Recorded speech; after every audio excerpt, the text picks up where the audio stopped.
ഗാസയിൽ നിർണായക നീക്കവുമായി ഹമാസ്. വെടിനിർത്തൽ പ്രഖ്യാപനത്തിനിടയിലും ആക്രമണവുമായി ഇസ്രായേൽ മുന്നോട്ടു പോകുന്നതിനിടെയാണ് ഹമാസിൻ്റെ പുതിയ നീക്കം.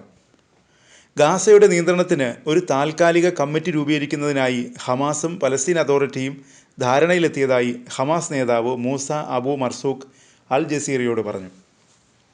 അതിർത്തി പ്രദേശങ്ങളുടെയും സുരക്ഷാ സേനയുടെയും മേൽനോട്ടം കമ്മിറ്റിയുടെ ഉത്തരവാദിത്തങ്ങളിൽ ഉൾപ്പെടുമെന്നും മൂസ അബു മർസൂഖ് വ്യക്തമാക്കി.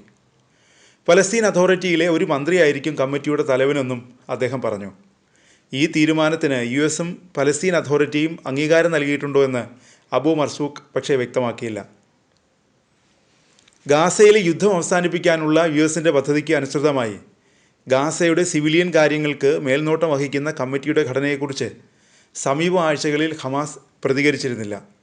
കമ്മിറ്റിയുടെ തലവനാകാൻ നിർദ്ദേശിക്കപ്പെട്ടിട്ടുള്ളവരിലൊരാൾ പലസ്തീൻ അതോറിറ്റി ആരോഗ്യമന്ത്രി മജീദ് അബു റമദാൻ ആണെന്നാണ് മാധ്യമ റിപ്പോർട്ടുകൾ പറയുന്നത്.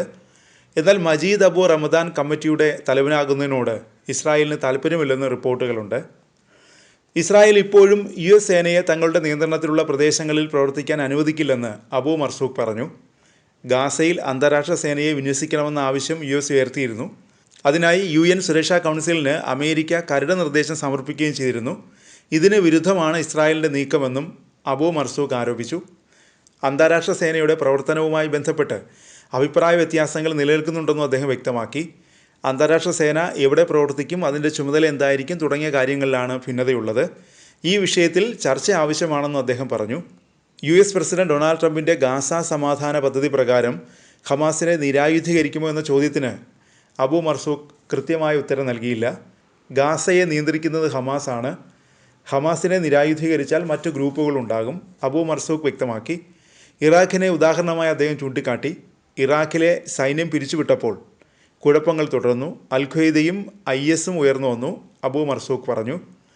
അത്തരമൊരു നീക്കം മേഖലയുടെ സ്ഥിരതയ്ക്കോ വെടിനിർത്തൽ പോലുള്ള കരാറുകൾ നടപ്പാക്കുന്നതിനോ ഗുണം ചെയ്യില്ലെന്നും അദ്ദേഹം കൂട്ടിച്ചേർത്തു. അതിനിടെ വെടിനിർത്തൽ ലംഘിച്ച് ഇസ്രായേൽ നടത്തിയ ആക്രമണത്തിൽ ഗാസയിൽ ഒരാൾ മരിച്ചു, നിരവധി പേർക്ക് പരിക്കേൽക്കുകയും ചെയ്തു. വടക്കൻ ഗാസയിൽ പലസ്തീനികളുടെ നിരവധി വീടുകളും ഇസ്രായേൽ സേന തകർത്തു. ജബാലിയയിൽ ഹമാസിൻ്റെ തുരങ്കം തകർത്തതായി ഇസ്രായേൽ സേന അറിയിച്ചു. ഷുജയ്യയിലും വെടിനിർത്തൽ ലംഘിച്ച് 2 തവണ ആക്രമണം നടത്തി.